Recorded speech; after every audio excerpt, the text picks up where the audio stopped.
भक्ति करने वाले उपासक के हृदय में जागृत हो जाते हैं। बहुत ध्यान से सुनना। ये 10 लक्षण जब प्रकट होने लगे तो जान लेना कि अब हमारा परम सौभाग्य उदय होने जा रहा है। बस हम भगवत साक्षात्कार के नजदीक हैं। जब तक इन 10 लक्षणों में कमी दिखाई दे तो संभालो इन 10 लक्षणों को अपने जीवन में पक्का। इन 10 का पूर्ण होना मतलब भगवत साक्षात्कार होना। धृति क्षमा दमोस्तेयम शौचमिंद्री निग्रह धीर विद्या सत्यमक्रोधो दशकम धर्म लक्षणम। धृति सबसे पहला है। धृति किसी भी प्रकार का संकट, अपमान, विपरीतता, प्रतिकूलता, दुख आ जाए, पर जो हमने भगवत प्राप्ति का लक्ष्य लिया है, चाहे वो गृहस्थ हो या विरक्त हो, भगवत प्राप्ति का लक्ष्य लिया है, अब वो नहीं छूट सकता, चाहे कुछ भी हो जाए।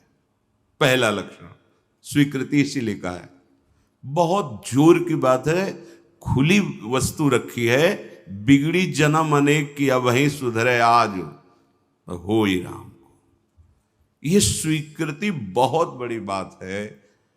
अपने लोग देहाभिमानी हैं तो क्रियाओं पर संतोष करते हैं, क्रियाओं पर विश्वास कर लेते हैं कि मैं एक कर रहा हूं, इसके फलस्वरूप ऐसा मिलेगा। लेकिन उस सब करने का फल होता है होना, और वो सत्संग से प्राप्त हो जाता है एक क्षण में। इसीलिए स्वर्ग सुख, मोक्ष सुख, फिर मर्त्यलोक के सुख की बात क्या, सत्संग के समान नहीं रखा गया। तात स्वर्ग अपवर्ग सुख धरी तुला एक अंग तूलन ताहि सकल मिली जो सुख लव सत्संग। स्वीकृति बहुत जोर की बात है। पहला है धृति। धृति माने किसी भी प्रकार का कोई भी अपमान, तिरस्कार, निंदा, परिस्थिति, विपरीतता आपके मार्ग में आवे पर आपकी स्वीकृति पे अंतर नहीं होना चाहिए। इसे धृति कहते हैं। धृति ये बहुत आवश्यक है भगवत मार्ग के पथिक को। जो स्वीकृति की हुई है उस पे कोई विक्षेप नहीं पड़ना चाहिए। जो होना सो हो जाए, स्वीकृति नहीं बदलनी चाहिए। बस तुम्हारा ये यथा माम प्रपद्यन्ते तास तथैव भजाम्यहम्। कोई भी परिस्थिति, कोई भी विपरीतता, कोई भी अपमान हमारी स्वीकृति में अंतर नहीं डाल सकता। मृत्यु स्वीकार करना अच्छा है, पर स्वीकृति पे अंतर नहीं आना चाहिए। वही स्वीकृति भगवत प्राप्ति करा देगी। गोस्वामी जी बाद में सब बातें कह रहे, पहले कह रहे बिगड़ी जन्म अनेक की अब वहीं सुधरे आज। हमारी धृति इतनी कमजोर है कि प्रतिकूलता के आभास मात्र में हम छोड़ देते हैं। प्रतिकूलता तो आई नहीं, प्रतिकूलता के आभास, शायद प्रतिकूलता आ जाए, इससे हम भाग पड़ते हैं। ये कायरों का मार्ग नहीं है भगवत प्राप्ति। अज्ञान को छोड़िए। क्या तुम प्रभु को छोड़ दोगे तो दुखों से बच जाओगे क्या? जो कछ लिखा लिलाट दुख सुख देह संग भुगते गो जहां जाएगो या सिद्धांत अभंग। या सिद्धांत अभंग तजत क्यों धीरज प्राणी। यही धृति। तजत क्यों धीरज प्राणी वृंदावन परिहरे प्रिया प्रीतम रजधानी। स्वामिनी जी के महल को, स्वामिनी जी के चरण आश्रय को छोड़कर तुच्छ विषयों की तरफ कदम बढ़ा देना, स्वीकृति आपकी बहुत कमजोर है। बिगड़ जाएगा, ये जन्म बिगड़ जाएगा। पता नहीं किस युग में ये स्वीकृति का अवसर मिलेगा कि नहीं मिलेगा। कितना भी संकट आवे, धैर्य नहीं छोड़ना। सब कुछ सहना है, राधा राधा कहना है। नियम बना लो, जीत जाओगे। काल पर भी विजय प्राप्त कर लोगे। विश्वास करो, ये मंत्र मान लो, सब कुछ सहना है, राधा राधा कहना। राधा राधा आपको सराहेंगे, आपको चाहेंगे, आप जो मर्जी आवे सो करो, सराहेंगे आपको, कोसेंगे नहीं, आपको सराहेंगे और आपको ही चाहेंगे। हम आपसे तन मन प्राण सर्वस्व समर्पित करके प्रेम करते हैं। ये प्रेम मार्ग की बात। भगवत प्राप्ति करना है तो पहली बात है ये धृति, ये धैर्य रखो। ये नहीं देखा जाता, धैर्य नहीं दिखाई देता, धैर्य नहीं। जरा सा विचलता हुई भाग पड़े। कहां भागोगे? जिधर भाग के जा रहे उधर तो विचलता का समुद्र है। यहां तो विचलता तुम्हें अविचल स्थिति प्रदान करने के लिए है, यहां का भय तुम्हें निर्भय पद प्रदान करने के लिए है। और इस भय को स्वीकार करके भाग रहे हो तो महाभयावह प्रवाह है संसार का, बहते चले जाओगे। अभय होए जो तुम्हें डेराई। धृति, जो धृतिवान है, लौकिक पारलौकिक सारी संपत्तियां उसके चरणों में झुकने लगती हैं। देख लो, शब्द पर ध्यान दो। जो धृतिवान है, धैर्यवान है, हर कष्ट सहता है, तो आगे जो मार्ग है बोले लौकिक और पारलौकिक सारी संपत्तियां उसके चरण चूमती हैं, क्योंकि वो धैर्यवान है। अगर धृति नहीं है तो परमार्थ का भेष भले हो, परमार्थ की स्थिति नहीं होगी। इसीलिए भगवान कपिल देव जी ने माता देवती जी से कहा, जो आसक्ति संसार के बंधन का कारण है, वही आसक्ति यदि महात्माओं के चरणों में हो जाए तो मोक्ष का खुला हुआ द्वार है। तो वो महात्मा कैसे होते? तो सबसे पहला शब्द था तितिक्षवहा, मतलब महान सहनशील होते हैं संत जन। तितिक्षवा, यहां धृति, ऐसा धैर्य कि कोई भी विचलित ना कर सके। बहुत गंभीरता से, इसीलिए इसमें रुके हुए हैं, बहुत गंभीरता से। पहला लक्षण है भगवत प्राप्ति का। जिसके अंदर ये 10 लक्षण आ गए तो भगवान प्रकाशित हो जाते हैं हृदय में, क्योंकि वही परम धर्म का स्वरूप है। भागवत धर्म में चलने वाले या कोई भी धर्म स्वीकार करें तो धृति जरूर आनी चाहिए। अगर धृति नहीं, आप पातिव्रत धर्म, एक पत्नी व्रत धर्म, जो जहां जिस धर्म में, तो उसको धैर्य धारण करना पड़ेगा। बिना धृति के धर्म का पालन नहीं होता। फिर ये तो परम धर्म, महाभागवत धर्म, प्रेम धर्म, इसमें तो कष्टों की परवाह करे तो योद्धा कैसा।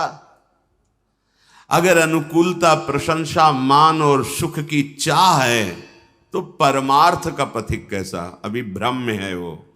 किसकी अनुकूलता? किसकी अनुकूलता? शरीर की।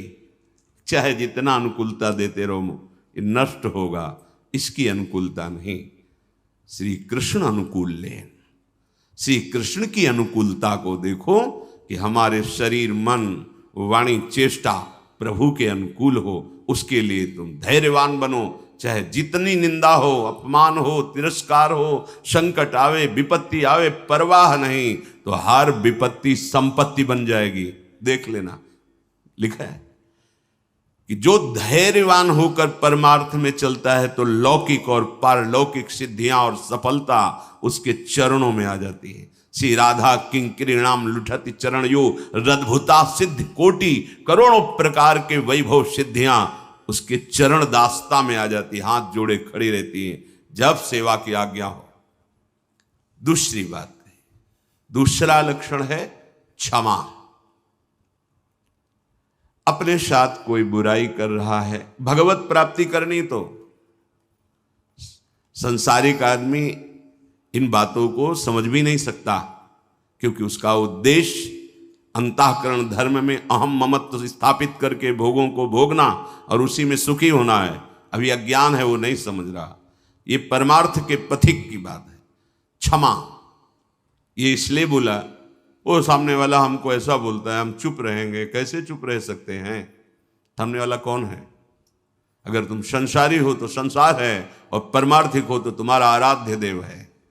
तुम्हारी वही तत्व दृष्टि होनी चाहिए जिसकी प्राप्ति के लिए निकले हो। कब करोगे? किस जन्म में करोगे? अभी इसी क्षण से अभ्यास शुरू करो।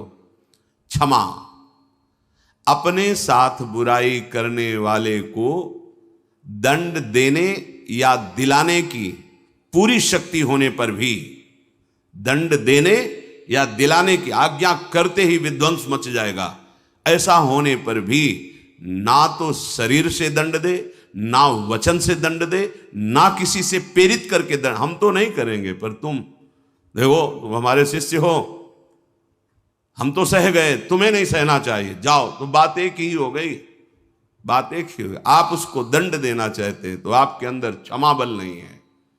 करत जे अनशहन निंदक तिनहु पे अनुग्रह, ना इस लोक में तुम्हें दंड मिलेगा और ना परलोक में दंड मिलेगा। मेरे अपमान, मेरे निरादर, मेरी निंदा, मेरे तिरस्कार का तुम्हें कहीं दंड ना मिले। तुम्हारी बुद्धि शुद्ध हो, स्वस्थ रहो और भगवान प्रसन्न हो। ये है परमार्थ के पथिक का हृदय। विचार करो, जो अनशहन करके निंदा कर रहा है, अपमान कर रहा है, तिरस्कार कर रहा है, उसके लिए ठाकुर हरिदास जी के कोड़े पे कोड़े वो बरसा रहे निर्दयी और कह रहे हरि बोल कहता है। तब ऐसी पीड़ा में भी मुस्कुरा के कहते हैं भगवान बड़े कृपालु हैं, तुम्हारा मंगल करेंगे, क्योंकि तुमने भी कहा हरि बोल हरि बोल। तो ये 2 अक्षर हरि नाम तुम्हारी जिह्वा पे आया, अब मुझे विश्वास हो गया कि भगवान तुम्हारा मंगल कर देंगे। ये है महाभागवत की स्थिति। कितना भी अपमान, कितना भी क्लेश या निंदा करे, उसके लिए ना मन से अमंगल भाव हो, ना वचन से हो। देखो पूरी शक्ति है, पर ऐसे ऐसे महापुरुष हुए हैं कि अगर वो संकल्प कर ले तो क्या ना हो जाए। इतना उनके पास भजन बल है, तप बल है। साधारण आदमी उनका अपमान करके पीट के चला जाता, वो बताते भी नहीं कि किसने पीटा है, कभी नहीं। वो कभी लौट कर भी नहीं देखते किसने ऐसा क्यों किया है। क्यों? क्योंकि अगाध बोध संपन्न महात्मा जैसे अपने हाथ से अपनी दांत से अपनी जिह्वा, अपने द्वारा कोई चेष्टा जो अपने को पीड़ा पहुंचा दे, किसको दंड देंगे? ऐसे आत्मस्वरूप सर्वत्र अनुभव करते हैं। इसलिए राग द्वेष रहित महात्मा के हृदय में ये आता ही नहीं है कि इसको दंड दिया जाए।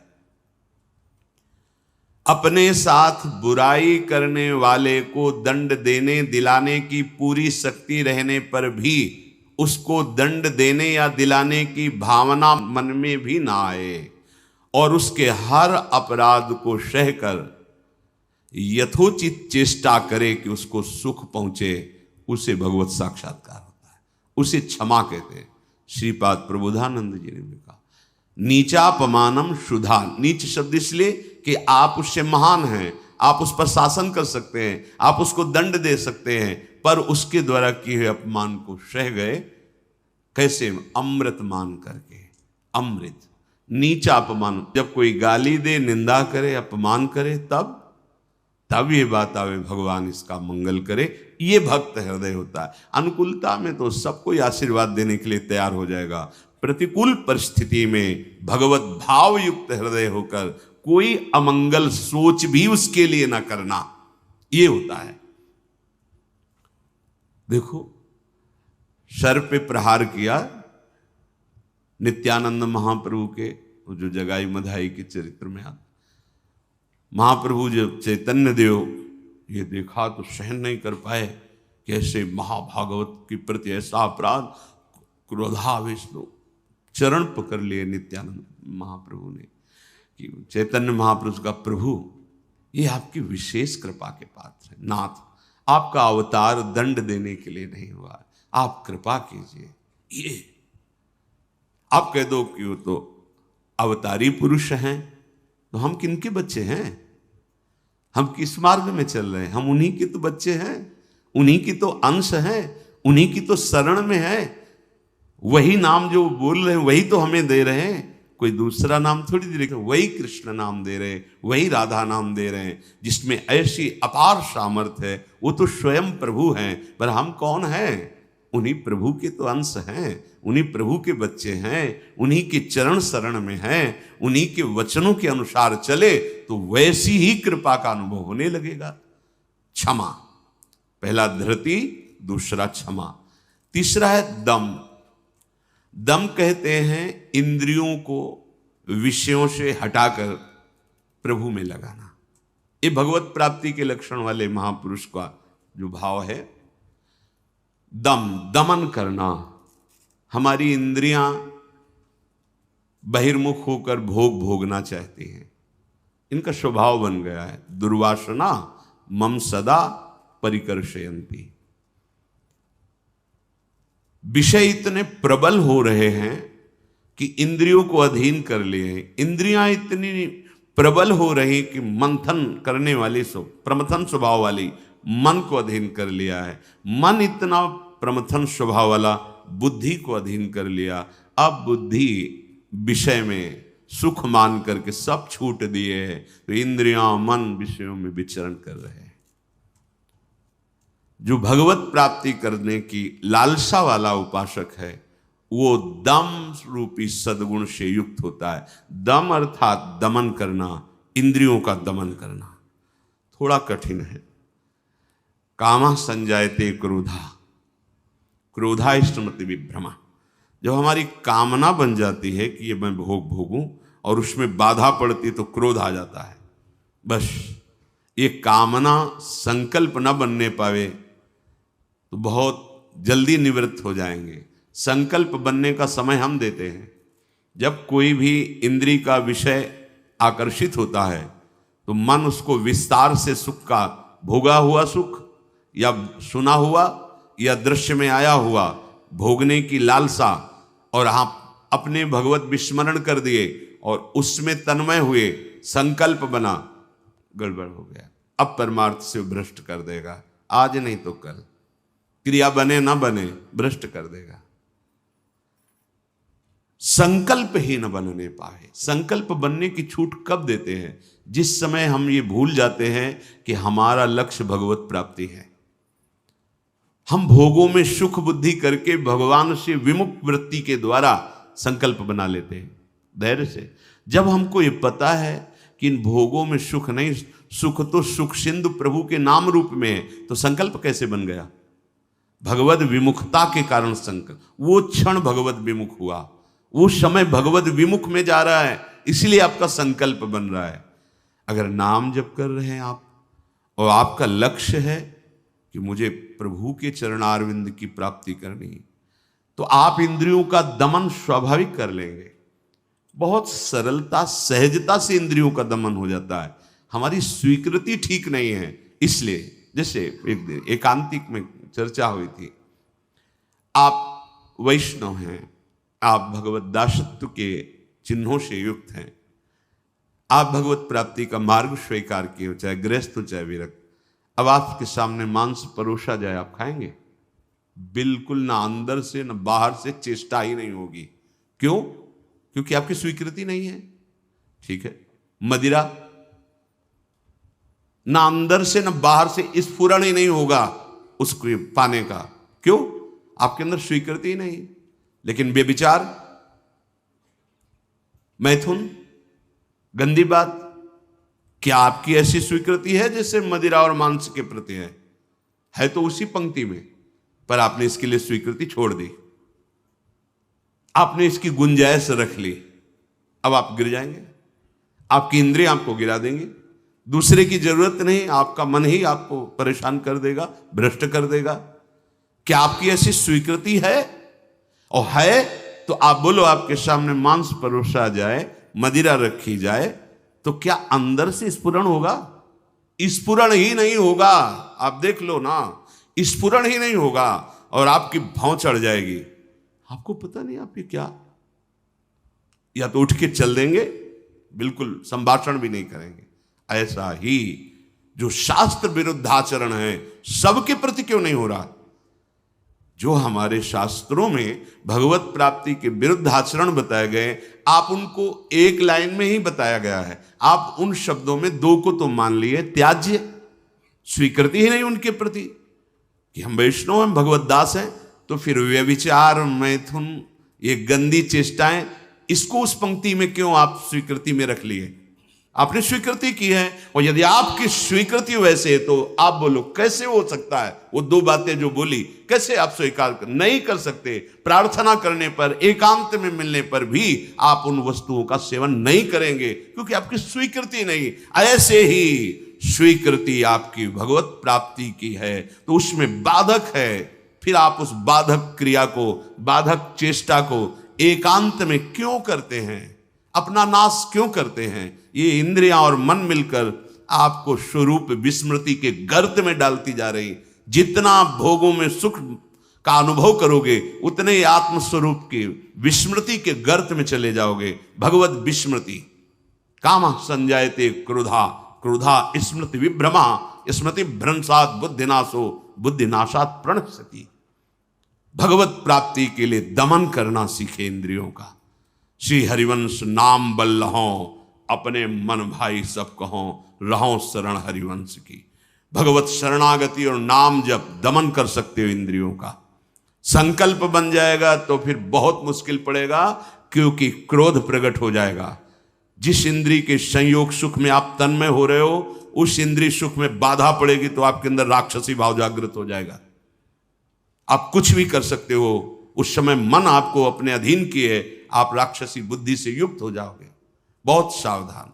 दम, पहले ही हमारा निश्चय है भगवत प्राप्ति, हम प्रभु से मिलने के लिए चले तो जो प्रभु के भाव में डूबे हुए महापुरुष जनों ने निषेध किया ये नहीं, उसको बिल्कुल वैसे ही देखो जैसे और निषेध पदार्थ हैं।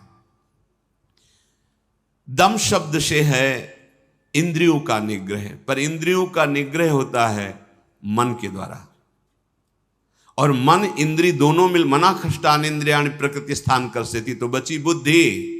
अब बुद्धि शुद्ध हो तो मन पर अंकुश लगावे, लगाम खींचे तो इंद्रिय रूपे घोड़े सहज मार्ग में आ जाएं। सहज मार्ग है भगवत मार्ग, विषम मार्ग है संसार मार्ग। बहुत सावधान। और बुद्धि तभी शुद्ध रहेगी जब हर क्षण प्रभु का स्मरण करेगी। भगवान से वियोग प्राप्त हुई बुद्धि, वियोग माने भगवान से विलग हुई बुद्धि शासन नहीं कर सकती मन और इंद्रियों पर, और भगवान से योग को प्राप्त हुई बुद्धि इनको अपने शासन में रखेगी। तो बुद्धि योग कैसे बने?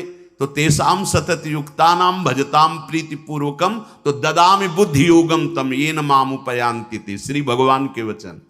अगर तुम सतत भजन कर रहे हो तो बुद्धि भगवान से युक्त हो जाएगी, भगवान में तन्मय हो जाएगी, इतनी सामर्थ्यशाली हो जाएगी, जहां चाहेगी वहीं रथ को खड़ा कर देगी। लगाम है मन, घोड़े हैं इंद्री, शरीर है रथ, बैठा है जीवात्मा और हाँक रहा है सारथी बुद्धि। ईश भजन सारथी सुजाना, अपने आराध्य देव का सतत भजन मानो सुजान सारथी मिल गया है। अब मन रूपी लगाम को शासन में, तो घोड़े अपने आप सही मार्ग में। इंद्रियों का दमन अर्थात मन का निग्रह अर्थात बुद्धि का परमात्मा में निरंतर जुड़े रहना। निश्चय में भजन होना चाहिए, बुद्धि कार्य निश्चय, भजन न छूटे। जीत गए आप तीसरे गुण दम को प्राप्त हो गए। चौथा अस्तेय, चोरी का स्वभाव ना होना। मन से, वाणी से, शरीर से किसी भी प्रकार की चोरी ना करना। फूल लेने जा रहे हैं प्रभु, जनक जी के यहां निमंत्रण में आए हैं, विश्वामित्र जी को आमंत्रित किया गया है। फूल केवल है, कोई और वस्तु नहीं है। पर आप देख लीजिए उस प्रसंग में प्रभु मालियों से पूछते हैं, क्या मैं अपने गुरु सेवा के लिए कुछ पुष्प ले सकता हूं? स्वीकृति दी। हमारा स्वभाव बिगड़ गया है, बहुत सावधानी की जरूरत है। सोचते हैं कि हम चोरी करके दूसरे का धन, दूसरे का सुखी हो जाएंगे, कभी नहीं होगे। अधर्माचरण करने वाला कभी, आपको थोड़ी देर हर्ष होगा, हर्ष शोक में परिणित हो जाएगा, शोक भयानक दुख पैदा कर देगा। बहुत सावधान, सिद्धांत को समझो और भगवत मार्ग में चले हो तो ऐसा होना ही नहीं चाहिए किसी भी तरह से।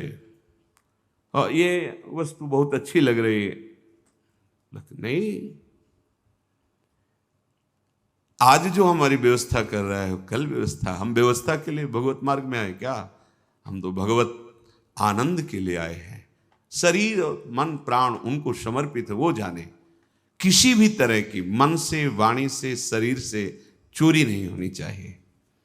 दूसरे की बात हम सुनी तो सुन करके उसे अनुभव में उतारें, सुन के उसको दूसरों को बोलकर प्रभावित कर लेना, यह भी चोरी हो गई। महापुरुषों की बात, अमुक संत ने अमुक बात कही है, हम सब मिलकर उस पर चले भगवदानंद का अनुभव करने के लिए। अगर हम उस बात का केवल प्रयोग करते हैं दूसरे को प्रभावित करने के लिए और वासनाओं की पूर्ति के लिए, यह भी चोरी है। वो बात हमारे अंतःकरण को भगवदाकार करने के लिए है। सत्संग में उस बात को इसलिए कहते हैं कि वो बात हम सब धारण करें और भगवदानंद को प्राप्त हो। किसी भी तरह का मन में या तन में या वचन में ये छुपाव भाव, ये चोरी भाव, हम चाहते कुछ हैं और वाणी से कुछ बोल रहे हैं, वो ठीक नहीं है। अस्तेय, बिल्कुल छुपाव का भाव, चोरी का भाव नहीं होना चाहिए, न मन से, न वाणी से, न शरीर। भगवत प्राप्ति करने वाला उपासक जो मन में होता है वही वाणी में होता है, वही चेष्टा में होता है, तीनों में एक होगा। और जो विषयी जीव होता है उसके मन में कुछ और होता है, वाणी से कुछ और बोलता है, चेष्टाएं कुछ अलग दिखती है, ये ठीक नहीं है। जो मन में एक, वचन में एक, आचरण में वही, तीनों का मिलान कर लो, वही होता है अस्तेय। पहला था धृति, दूसरा क्षमा, तीसरा दम, चौथा अस्तेय, पांचवा है शौच। शौच कहते हैं पवित्रता को। उपासक को बाहर और भीतर दोनों से पवित्र होना चाहिए। अब सुंदरता बढ़ रही है लेप आदि से, वैसे पवित्रता नष्ट हो रही है, पवित्रता नहीं मिलेगी। शौचाचार का ज्ञान ही नहीं है, पशुता बढ़ रही है, पशुता।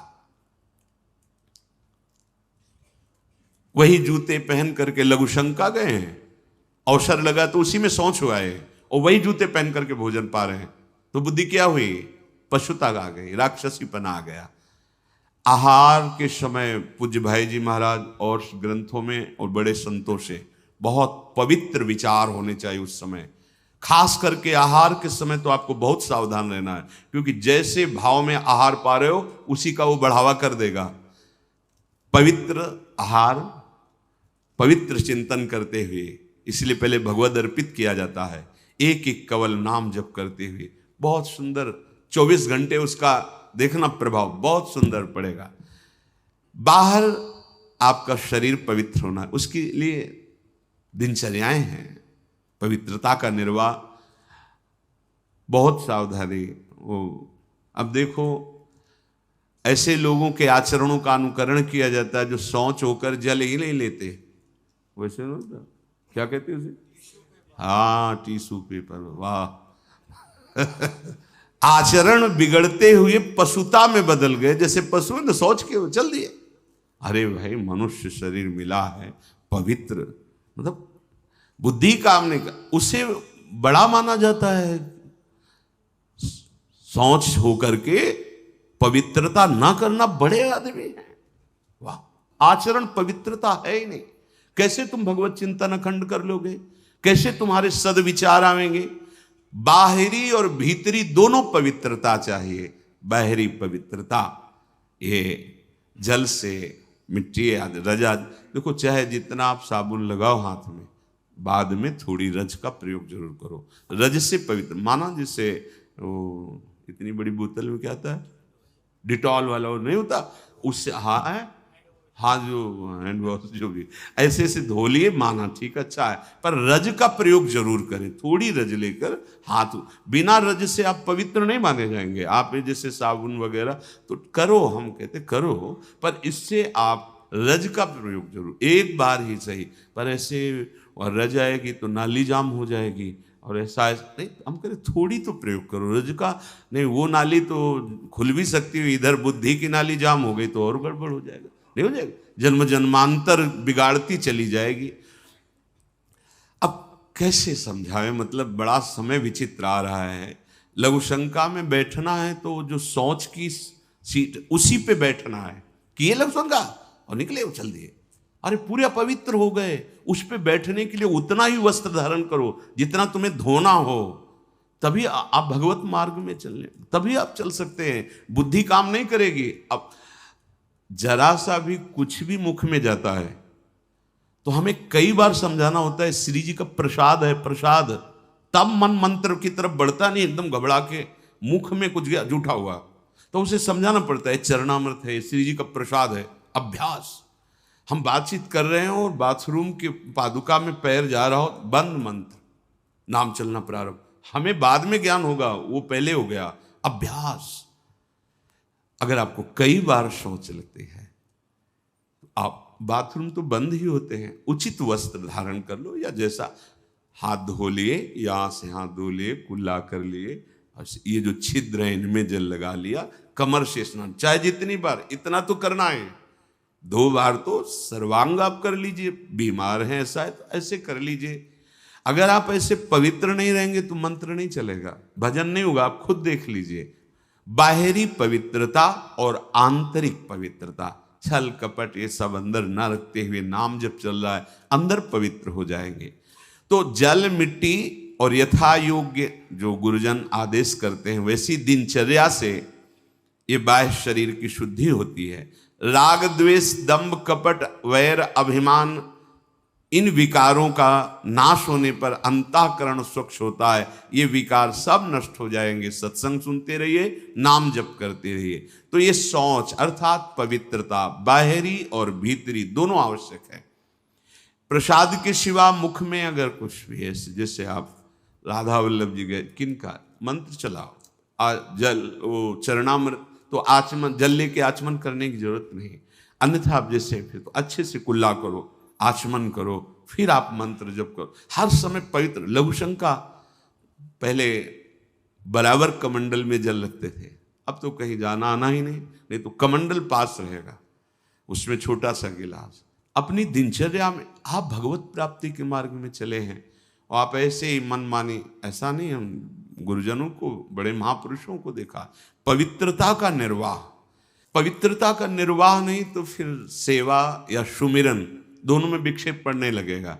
मनमानी आचरण मत कीजिए। आपका वस्त्र पवित्र होना चाहिए, पानी से निकाल लीजिए, पवित्र होने। ऐसे मनमानी आचरण करोगे तो भजन में रुचि नहीं होगी। ये भगवत प्राप्ति जिसको होनी उसके लक्षण बताए जा रहे हैं। वो बाहर और भीतर से बहुत पवित्र रहता है। हम किसी को छूने की चेष्टा न करें। कोई छू रहा है हमें, उसमें कोई दोष, हम जा रहे हैं ऐसे छू गया कोई बात, हम किसी को बहुत सावधान। हमारे अंदर मंत्र चल रहा है, हमारे अंदर भजन चल रहा है। अब वो उसकी दिनचर्या क्या है, वो कैसे पवित्रता का निर्वाह करता है। तो अगर वो हमसे ऐसे धक्का लगे तो हम उस अपने को नहीं मान, हम अपनी तरफ से चेष्टा नहीं करते। बिल्कुल भगवत मार्ग में जो भगवत प्राप्ति के लिए बहुत सावधानी की, पवित्रता की आवश्यकता है। फिर है छठा, शब्द, स्पर्श, रूप, रस, गंध, इनका ऐसा प्रभाव है कि खींच लेते हैं। जैसे अभी कोई ध्वनि बजने लगे, आ जाएगा, प्रभाव पड़ा शब्द का। अभी कोई चीख दे, ऐसे शब्द का प्रभाव पड़ा ना, ऐसे रूप का प्रभाव पड़ता है, ऐसे रस का प्रभाव पड़ता है, गंध का प्रभाव पड़ता है, स्पर्श का प्रभाव पड़ता है। इसी प्रभाव को जीत ले जो, बस ये बात समझे। हमारा जो नाम चल रहा है, अब कुछ भी गाए, कुछ भी बजाए, कुछ भी शोरगुल हो, उस पे अंतर नहीं पड़ना चाहिए। हम रूप आशिक हैं प्रियालाल के, आप कोई भी रूप हो, हम स्वादी हैं प्रियालाल के उच्छिष्ट के, अधरामृत के, जो उनका उच्छिष्टामृत भुक्त वही हुआ। इसके अलावा कुछ भी अमृत भी हो तो हमारे लिए, हमारी गंध श्री जी के श्री चरणों में चढ़ी हुई तुलसी, पुष्प, श्रीअंग का इत्र, प्रसाद, माला आदि, बस। इससे क्या होगा, शब्द, स्पर्श, रूप, रस, गंध पर आप विजय प्राप्त कर लेंगे। सनकादि के लिए जैसे आता है कि शब्द, स्पर्श रूप रस गंध पर विजय प्राप्त किए हुए महापुरुष के भी घ्राणेन्द्री में जब प्रभु श्री हरि के श्री चरणों की तुलसी की गंध गई तो प्रेम विकल हो गए, ऐसा था। ये जो हमारी इंद्रियां स्पर्श सुख में, देह सुख, स्पर्श सुख में, रूप में, रस में, गंध में, शब्द में हमें भगवत प्राप्ति करनी, इसका हमें परिवर्तन करना होगा। हमें जहां भागवतिक शब्द श्रवणेन्द्रिय में पड़े तो नाच पड़ना चाहिए, प्रापंचिक शब्द तो उदासीन हो जाना चाहिए। भगवत भाव से सबके चरणों में प्रणाम, मेरे प्रभु सब इन रूपों में समाये हुए, ठीक है। ऐसे कोई रूप, और वास्तविक जब आप इतने महान रूप की प्रेमी भाव में चल रहे हैं तो कोई रूप आकर्षण नहीं कर सकता, नहीं कर सकता, है ही नहीं। देवलोक भूलोक रसातल सुनि कवि कुल मत डरिए, सहज माधुरी अंग अंग की कई का सो पट तरिए। कौन सा रूप? कोई भी रूप ऐसा नहीं कि चित्त में क्षोभ पैदा कर दे। कई बार विनोद में कहा है कि जैसे मकान में आग लग जाए तो कैसा दिखाई देता है, ऐसे ही जो रूप आशिक प्रभु के होते हैं, कहीं भी कोई भी रूप बहुत सुंदर वो नहीं। जितना सौंदर्य यहां से ब्रह्मलोक तक है, हमारे प्रभु के सौंदर्य सिंधु के बिंदु के एक सीकर से है। कोटि काम मूर्छित हो जाए ऐसे तो लालजू महाराज हैं। एक काम पूरे त्रिभुवन में तांडव मचाए हुए है। करोड़ काम जिनकी मंद मुस्कान से मूर्छित हो जाए, वैसी जो लालजू की रूप लावण्य महिमा है, वो लालजू हमारी लाडली जो निर्तन भ्रकुटी, बदन अंबुज मृदु, सरस हास, मधु बोलन तो अति आसक्त लाल। अब ऐसे रूप के आशिक, ऐसे रूप की चाह करने वाले किसी रूप में वो प्रभावित हो जाएंगे। ये जो छठवां है इंद्रिय निग्रह, अर्थात शब्द स्पर्श रूप रस गंध, ये जो इंद्रिय के ज्ञानेन्द्रिय के 5 विषय हैं, इन किसी विषयों को भी भगवद विमुख होकर स्वीकार न करें। प्रभु से अर्पित है, जैसे विशेष विशेष गंध हैं, पर अगर प्रभु को अर्पित नहीं तो हमारी घ्राणेन्द्रिय उसे वो आ रही पर उसका महत्व नहीं है। और प्रभु में अर्पित है, हमारी प्रियाजू के श्री चरणों में चढ़ा हुआ है, ये पुष्प है, ये इत्र है, ये माला उनके श्रीअंग, अहो भाग्य, बार बार वो जीत जाएगा। फिर उसके घ्राणेन्द्रिय को लुभायमान नहीं कर सकता। श्रवणेन्द्रिय यदि प्रभु के जस को सुनने के लिए बावरों सो रस में फिरे, खोजत नेह की बात, तो विश्व का कोई भी शब्द उसे आकर्षित नहीं कर पाएगा। और रसेंद्रिय यदि प्रभु का केवल उच्छिष्ट भोगती है, वाकेंद्रिय केवल प्रभु के जस में है, आप जीत गए शब्द स्पर्श रूप रस गंध। बहुत सुंदर बात है, हम यहीं फंस जाते हैं। देखो, एकांत में आप कौन सा शब्द सुनते हैं? बिल्कुल खुली बात है, सभा में तो हम गान कर रहे हैं, लेकिन एकांत में कौन शब्द आपको प्रिय है? अगर एकांत में आपको नाटक, नौटंकी, नाना प्रकार के प्रापंचिक विषय सुनने और देखने में रुचि है, तो अभी आप इंद्रिय निग्रह नहीं कर पा रहे हैं। अभी आप भगवत दर्शन की लालसा वाले उपासक नहीं हैं। समझिए, आपका लक्ष्य भगवत प्राप्ति है।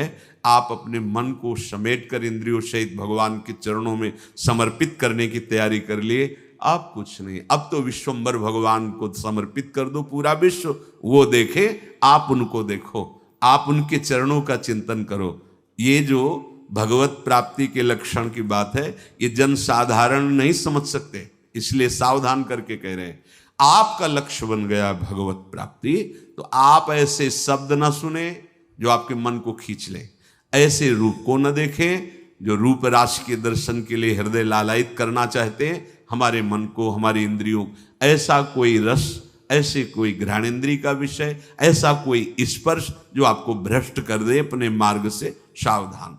पर जो भगवत प्राप्ति की लालसा वाला होता है, वो शब्द स्पर्श रूप रस गंध इस पर विजय प्राप्त किए होता है या विजय प्राप्त करना चाहता है।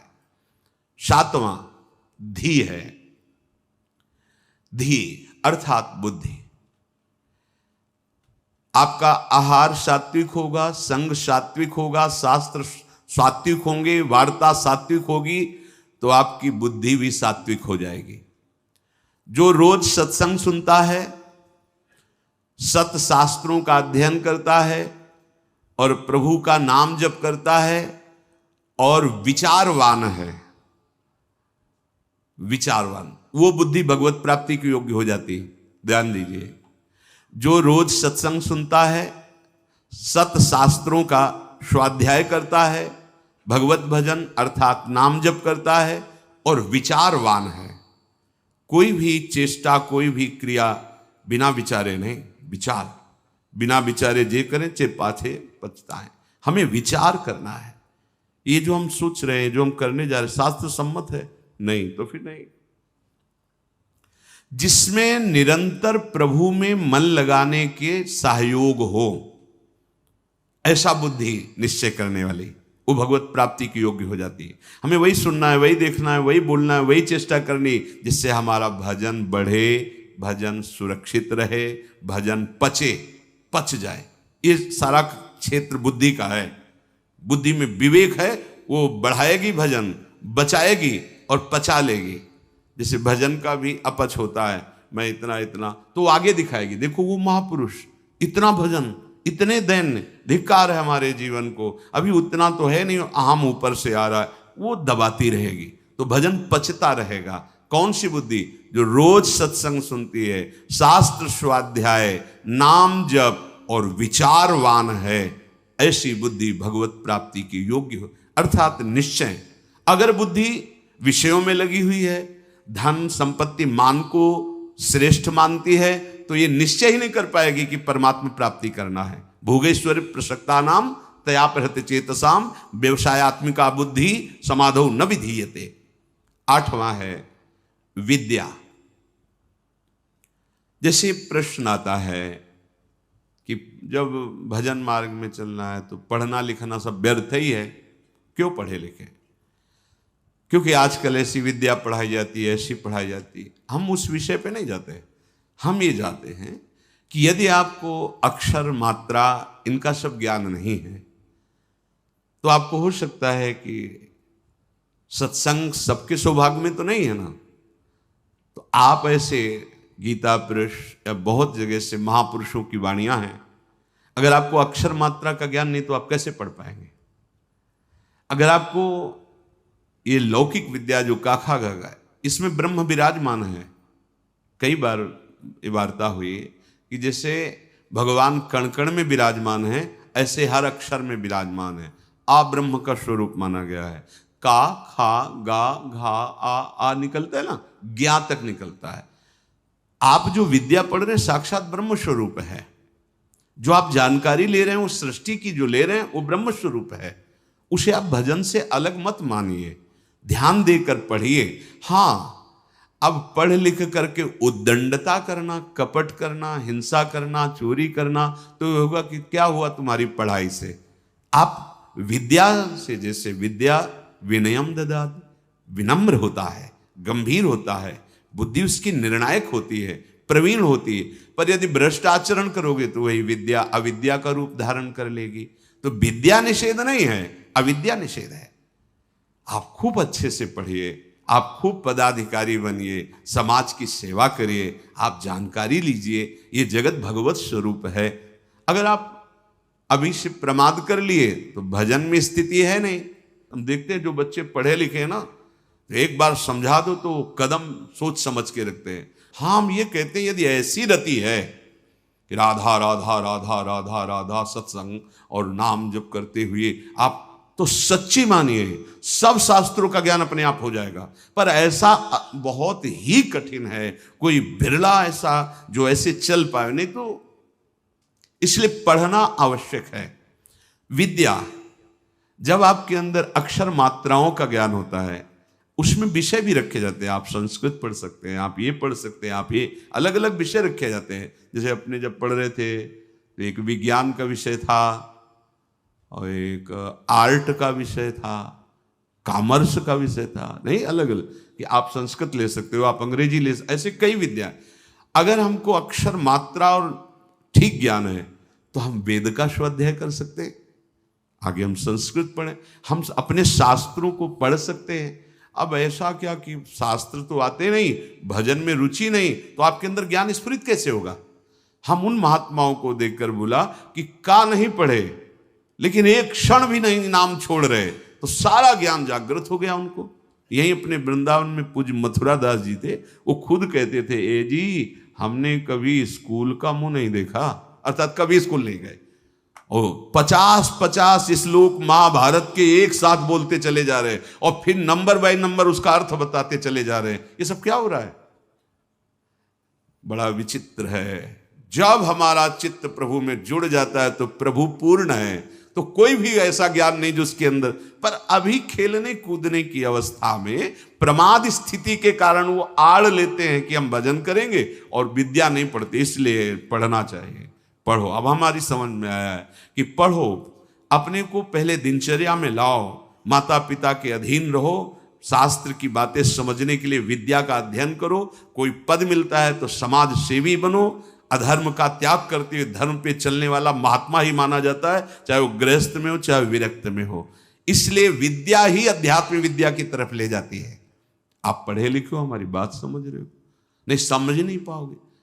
अब पढ़े ही नहीं तो निवृत्ति का अर्थ क्या समझ पाओगे?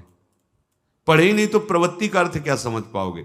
उनकी बात जाने दो जिनको लोक परलोक से कोई मतलब नहीं है, बस शुरू है भगवान नाम निरंतर, वो सिद्ध महापुरुष। अब कहां वृत्ति है?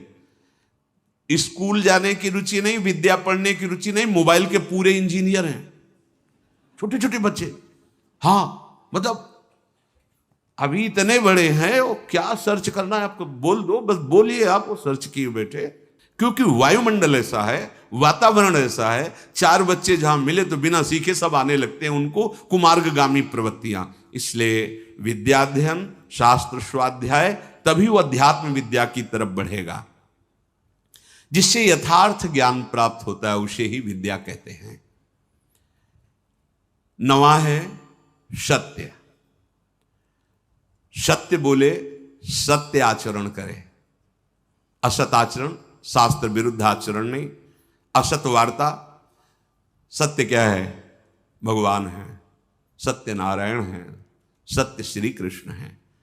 भगवत भाव से चर्चा करना, भगवत भाव से व्यवहार करना, ये सत्य आचरण होता है, ये सत्य वार्ता होती है।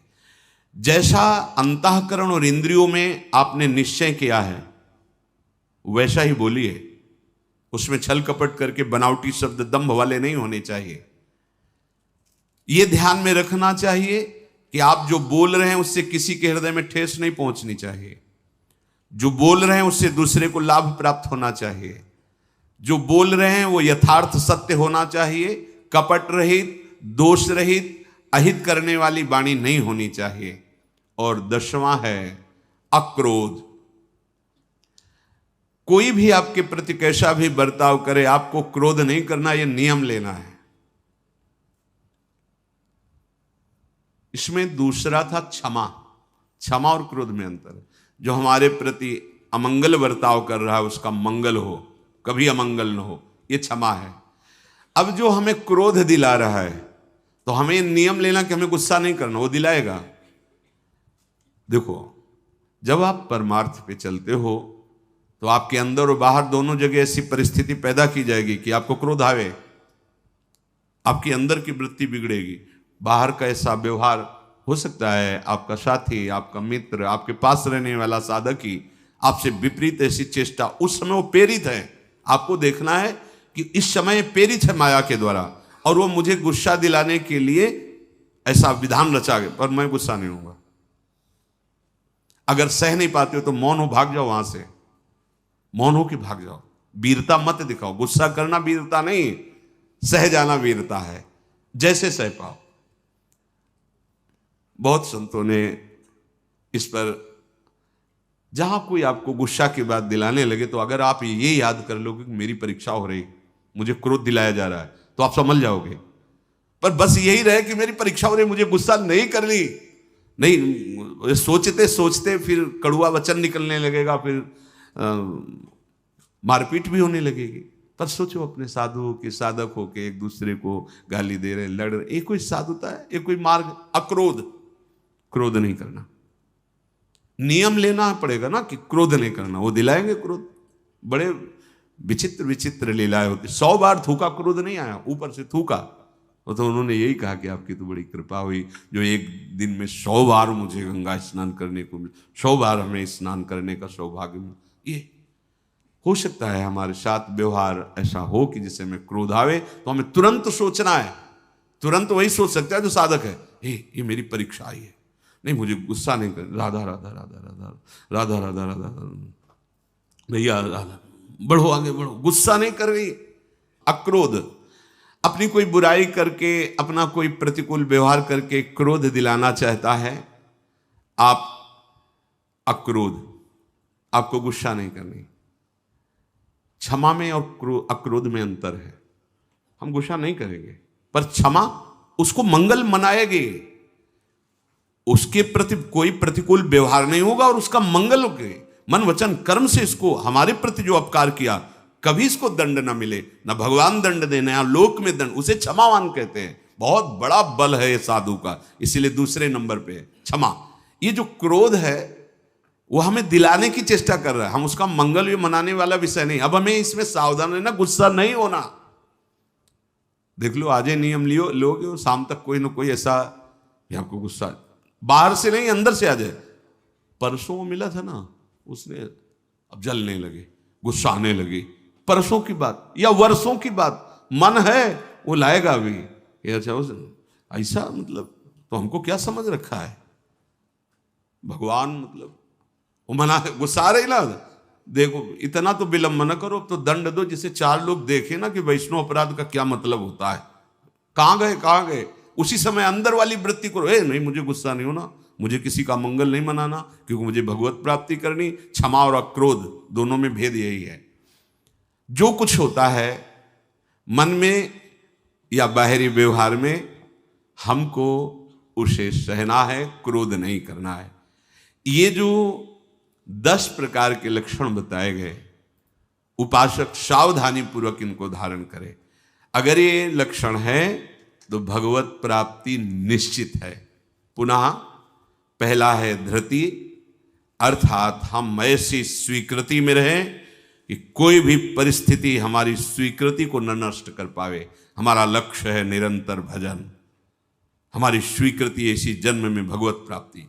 दूसरा क्षमा, कोई कितना भी हमारे साथ व्यवहार, हम अंदर से उसका अमंगल नहीं होने, तो आप कहोगे ऐसा कैसे, वहां भगवान बैठे, सच्ची मानना।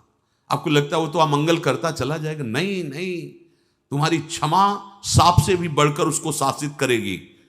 उमा क्षमा साप होते भारी, अपने कर्म जाय अपकारी। अगर आप लड़ गए, आप ऐसे कटु वचन बोल रहे हैं तो शायद उसका सुधार ना हो, लेकिन आप सह गए तो ये क्षमा जा करके उसको जो दंड देगी वो सुधार पे आए, उसका मंगल नहीं होगा, और उसको ऐसी जलन, ऐसी दंड स्थिति देगी कि वो सुधर करके मार्ग में चलने लगेगा। तीसरा दम, इंद्रियों का, मन का दमन करना, और ये बुद्धि से होता है।